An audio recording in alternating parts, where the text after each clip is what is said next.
O Múcio, nosso ministro da Defesa, José Múcio, ele citou uma fratura como uma justificativa, como uma explicação na confiança entre o Exército e o presidente Lula ao oficializar agora o novo chefe, né? O novo comandante do Exército, que é o general Tomás Paiva, ali do núcleo do Comando Sudeste, mais especificamente o estado de São Paulo. Na quarta-feira, viralizou uma fala dele, fazendo uma defesa enfática das urnas, do resultado eleitoral, e hoje o Lula tira. E veja você, depois de na sexta ter tido uma reunião com os comandantes das Forças Armadas, com o ministro José Múcio e também o próprio presidente, naturalmente, hoje ele decide pela exoneração, pela demissão do chefe, do general, o que estava lá comandando o Exército Brasileiro. Minha pergunta: você acha que foi a decisão apropriada? Foi no timing certo? Não foi? Qual a sua avaliação sobre esse que é o grande fato, o grande assunto do dia? Para a gente analisar essa história, Costa, a gente tem primeiro que ter os elementos, né? Ou tentar definir os elementos que possam ter levado a isso. Então, e eu acredito que nós temos boa parte dessas informações aí sobre né, acima da superfície, né, à nossa vista. Porque primeiro teve aquela reunião, como você disse, em que, em tese, tudo ficou acertado, tudo ficou alinhado. Aí nós tivemos a fala, de ordem cronológica, aí nós tivemos uma fala muito boa desse general e do comando, o chefe do comando do Sudoeste, né? Sudeste, São Sudeste, Paulo. perdão. É São É, Paulo, basicamente.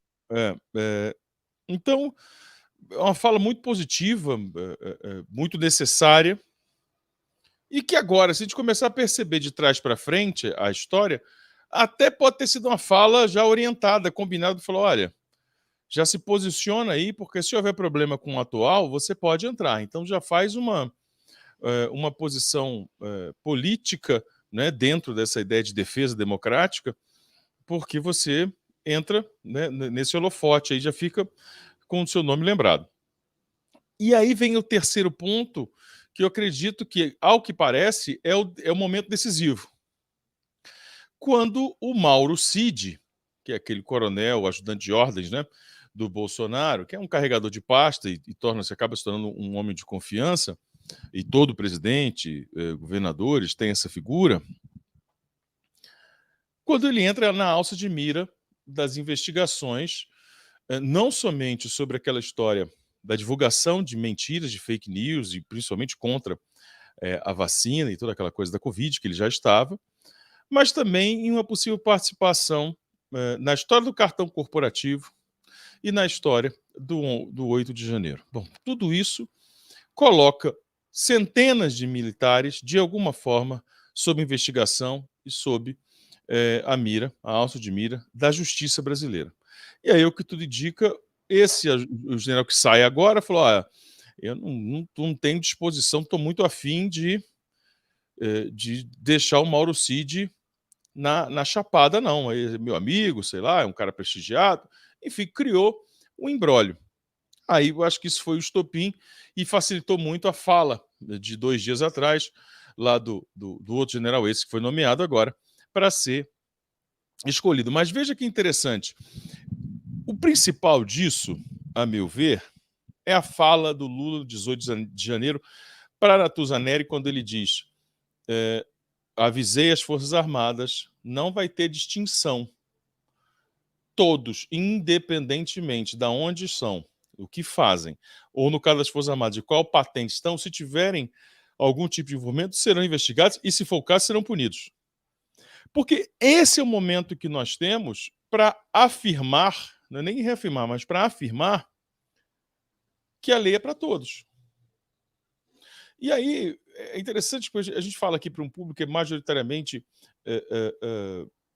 anti-Bolsonaro, ou um perfil mais de centro, centro-esquerda, etc.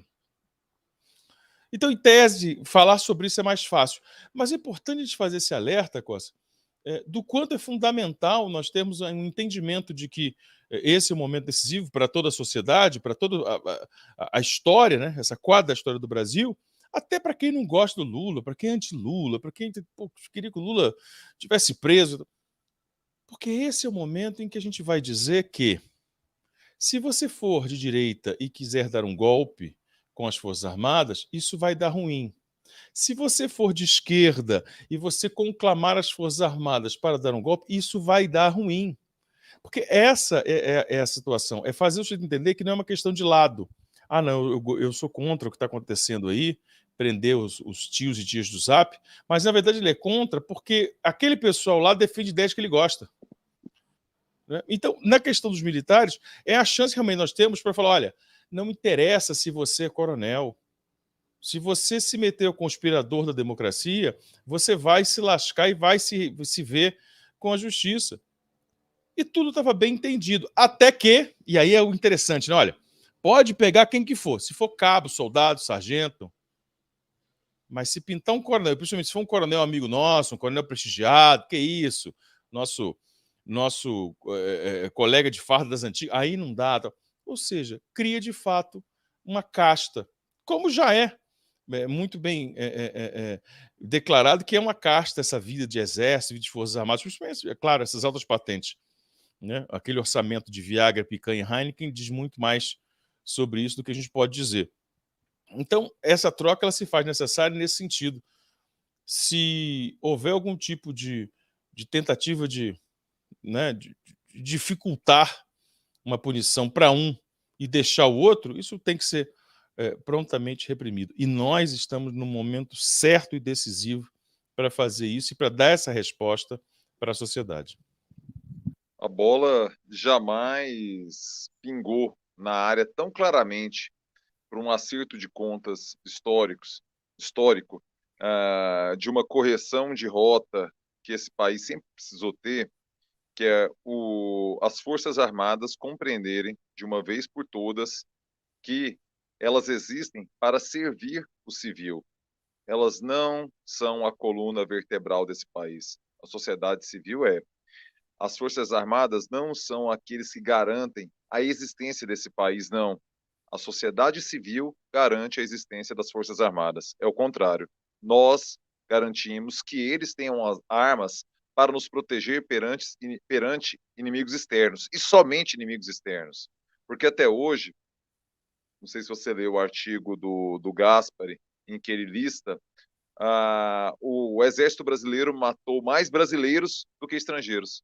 Por quê? Porque serviu muito mais para reprimir o povo brasileiro em suas manifestações diversas, e aqui não é um juízo de valor, se é justa, se não é, se precisava, se não precisava, não é esse o ponto, mas as Forças Armadas brasileiras, Morguinha, elas mataram mais brasileiros do que estrangeiros. Isso explica muito da existência dessa falha estrutural do nosso país. As Forças Armadas têm que compreender que o lugar delas é submissa, elas são submissas à Constituição. E a Constituição, ela é proclamada pelo Poder Civil.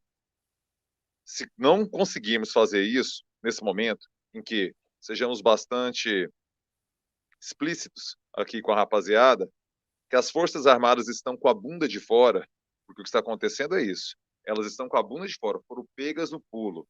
É aquele cara que está saindo do motel com a amante, assim, aí, pá, entendeu? O companheiro, a companheira vai lá e grampeia. Como é que é isso aí? Sabe? E o cara tá saindo do motel com a pessoa, com o cara ou com a mina. E aí, é explicar o inexplicável, né? É assim, você arrumar uma desculpa muito difícil de ser dada. Hoje, as Forças Armadas estão saindo do motel do golpe exatamente dessa forma. Elas estão ali paradas. E a sociedade, opa, como é que é isso aí? Que conversinha, como é que é? Vocês deixaram essa rapaziada aí? Vocês impediram a polícia do Distrito Federal de prender ali no dia do quebra-quebra, que já tinha a invasão dos 6 poderes do país. Como é que é aí, cara? E eles estão lá, assim, saindo do motel, e essa pessoa, a companhia das Forças Armadas nesse momento, é o golpe. É o fantasma do golpe. É assim, golpe de Estado. E pegamos. Como é que a gente vai perdoar essa atitude? Como é que a gente vai lidar com essa saída do motel explícita das Forças Armadas com o golpe, em que percebemos, e assim, ou melhor, entrando no motel é melhor do que saindo. Porque assim, ó, não, vai, calma aí, não rolou, hein? Olha aqui. Ah, você tá chegando aqui para quê? Como é que é assim? Você vem para cá trabalhar? Você vem para cá jogar futebol de botão? Assim, com essa pessoa aí? Só vocês dois no carro aqui? BR-153 entrou. Não era para transar? Não era para dar golpe? Não era não. Ainda era para quê? Era para quê? A gente nunca teve um momento tão propício para essa correção de rota histórica. E eu quero destacar a sua perspicácia, Morgan, na sua fala, de ter tido uma sagacidade no pensamento mesmo, de perceber que talvez esse discurso de quarta, muito atípico nas Forças Armadas, tenha sido combinado, velho, calma aí e tal. Porque enquanto você falava, eu cliquei aqui, Forças Armadas, vídeo, né? Eu sabia que ele ia estar na frente. Há 12 horas, Orlando Silva, do PCdoB, ex-ministro do Lula, o general Tomás Miguel Paiva, comandante militar do Sudeste. Quando fala Sudeste, leia-se São Paulo, só para deixar claro para vocês, porque é diferente a divisão perante o Exército, perante, de fato, o que diz a divisão política do país. Fala às tropas como um verdadeiro patriota, consciente do papel das Forças Armadas como instituição regular, permanente e de Estado.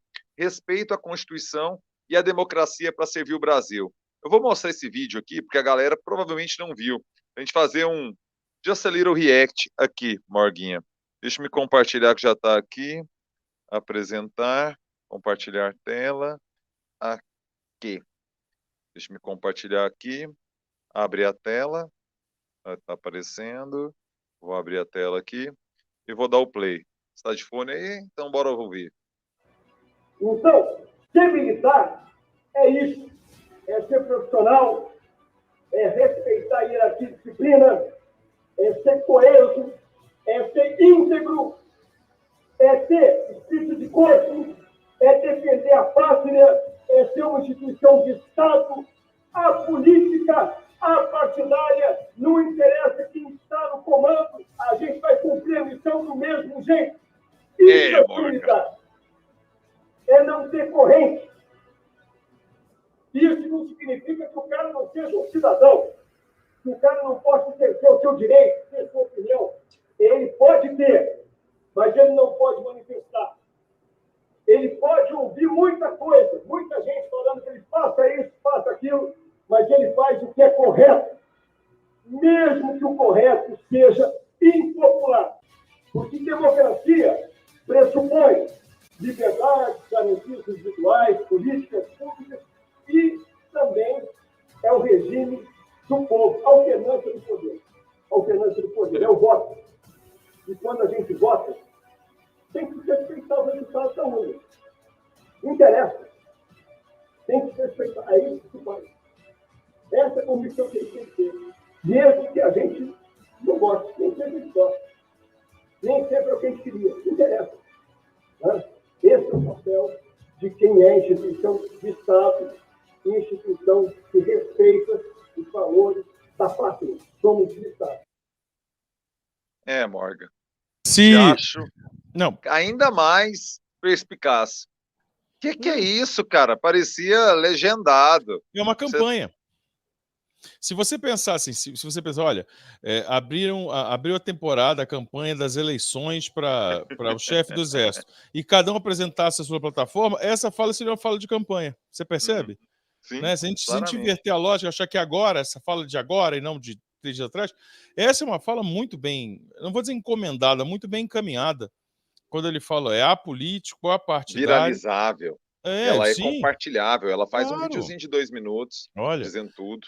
Quando ele fala a instituição, o Exército, ele é apartidário, apolítico, e ele serve ao seu comandante independentemente de quem seja, porque isso é cumprir a missão, ele vai lá cumprir a missão, né? E defender a democracia. É uma fala muito orientada, né, para uma resposta, e uma fala que destoa. Primeiro, ele destoa porque não há manifestações semelhantes de militares nesse sentido. As manifestações do alto comando da ativa ou da reserva que normalmente aparecem são quase sempre golpistas, como a do comandante Vilas Boas, né? Aqueles absurdos daquele canalha que é esse Vilas Boas, que foi fazer pressão e ameaçar o STF quando o julgamento do Lula. né? Então, quase sempre as manifestações são politicamente orientadas. E uma delas é falar assim: olha, nós não somos nada. Se o assunto é política, nós somos zero. Se o assunto é partido, nós somos zero. Se o assunto é Brasil, nós somos disciplinados a cumprir aquilo que nos passam aquela missão. Ponto. Fala do general, que agora é o chefe do Exército Brasileiro. O que eu te achei uma leitura muito inteligente, muito esperta, foi isso, cara, porque realmente, olha, eu não tenho capacidade para avaliar exatamente o que se passa no coração das pessoas, né? Mas a gente já tem algum tipo de experiência para começar a pensar assim, interessa a quem? Qual é o objetivo? O que está... Às vezes é só sentimento mesmo e às vezes até uma maldade querer racionalizar isso, mas não me parece o caso. Me parece algo muito racional, porque eu posso olhar pelo lado cheio ou lado vazio do copo, Morgan, porque um copo pela metade, isso aí. Ô, Costa, Ou eu posso... dificilmente tem golpe de sorte e coincidência em política. muito E raro, aí, assim, muito, e aí muito raro. quanto mais você vai subindo a esfera, né? Você está numa esfera municipal, numa cidade pequena, aí você vai para uma capital, de repente vai para um estado pequeno, um estado grande, né, um estado populoso, importante politicamente, aí você sobe para a esfera federal. Oh, cara, o jogo é milimetricamente pensado. Então, esse negócio, rapaz, não há de ver que a gente deu sorte, que coincidência, né? A gente precisava demitir um general e tem um general prontinho aí, igualzinho que a gente pensa, sabe? Que sorte que a gente deu. Chama lá aquele rapaz lá. Difícil pensar isso. Ou seja, teve uma conversa, você topa esse jogo, você topa esse discurso, é o que você quer? Você tá conosco aqui, qual é? Sabe? O que mais você precisa aí na estrutura, tal? Claro, a negociação é